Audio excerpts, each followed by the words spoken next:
បាទដោយផ្អែកទៅលើ3ចំណុចនេះយើងក៏អាចដឹងថាគេកំពុងតែឈប់ស្រឡាញ់យើងហើយអញ្ចឹងជាការពិតណាស់ហើយសេចក្តីស្រឡាញ់វាមិនអាចថិតថេរបានទេប៉ុន្តែយើងក៏គួរគាត់សម្គាល់ដែរថា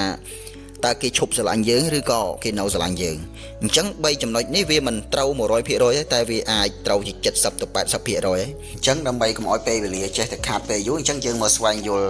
ចំណុចទាំង3នោះទាំងអស់គ្នាចំណុចទី1គឺយើងសម្គាល់ទៅលើការនិយាយស្ដីរបស់គាត់ជាមួយយើងតើអ្នកនៅចាំបានទេថានៅពេលដែលគាត់ស្រឡាញ់យើងដំបូងការនិយាយស្ដីរបស់គាត់សូរស័ព្ទរបស់គាត់ដែលបញ្ចេញពាក្យពេចន៍មកយើងហើយនឹងការយកចិត្តទុកដាក់ក្នុងការនិយាយស្ដីជាមួយយើងគាត់និយាយរបៀបម៉េចតែនៅពេលដែលគាត់អស់ក្តីស្រឡាញ់ជាមួយយើងគាត់និយាយស្ដីជាមួយយើងរបៀបហីរបៀបកំបុតមិនហ៊ាននឹងមើលមុខយើងចំផងងាកខ្លួនចេញនិយាយឬក៏កែវភ្នែកក្លេបក្លាប់និយាយជាមួយយើងមិនផ្ដល់តម្លៃឲ្យយើងហើយមិនផ្អែមល្ហែមមិនថ្នាក់ថ្នមដូចពីមុនទេបើមនុស្សស្រឡាញ់គ្នាការនិយាយស្ដីគឺវាមានការខុសគ្នាតែម្ដងអញ្ចឹងខ្ញុំមិនអាចបញ្យល់ច្រើនទេអញ្ចឹងបងប្អូនប្រហែលជាយល់ហើយ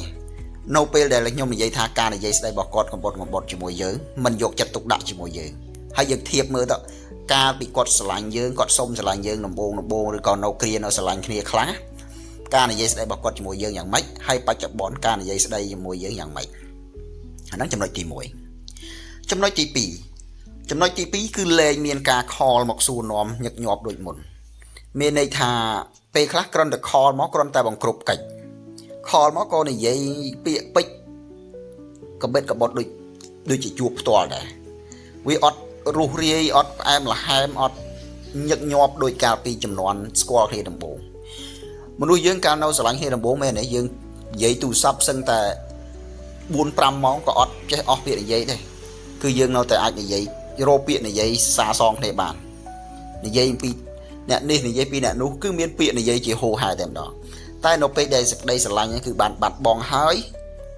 ការនិយាយស្ដីមិនថាខលទូរស័ព្ទហ្នឹងទេគឺវាអត់មានតែម្ដង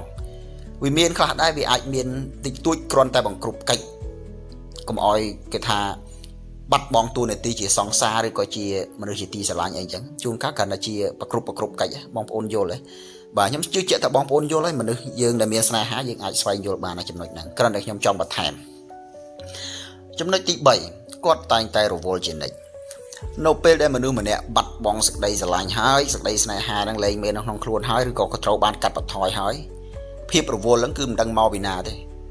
មានន័យថាបើបងប្អូនទេតគាត់តែងតែនិយាយពី3ម៉ាត់ហើយគាត់ថារវល់នេះរវល់នោះរបៀបថាបើយមិនសូវមានការយកចិត្តទុកដាក់ឬក៏សប្បាយឬក៏មានអារម្មណ៍ថារំភើបនៅពេលដែលយើងទេទៅទេសម្រាប់មនុស្សដែលស្រឡាញ់គ្នាបងប្អូនត្រូវចាំថាមិនមានពាក្យថារវល់ទេខ្ញុំក៏ធ្លាប់ស្រឡាញ់គេដែរនិយាយឲ្យត្រង់នៅពេលដែលខ្ញុំស្រឡាញ់គេពេលដែលគេទេមកខ្ញុំមានអារម្មណ៍ថាសប្បាយរីករាយហើយទោះបីខ្ញុំរវល់យ៉ាងណាក៏ដោយនៅក្នុងកលៈទេសៈណាក៏ដោយខ្ញុំតែងតែយកពេលបន្តិចបន្តួចឬក៏សុំក្រុមការងារចេញទៅនិយាយជាមួយនឹងសង្សាររបស់ខ្ញុំគឺនិយាយ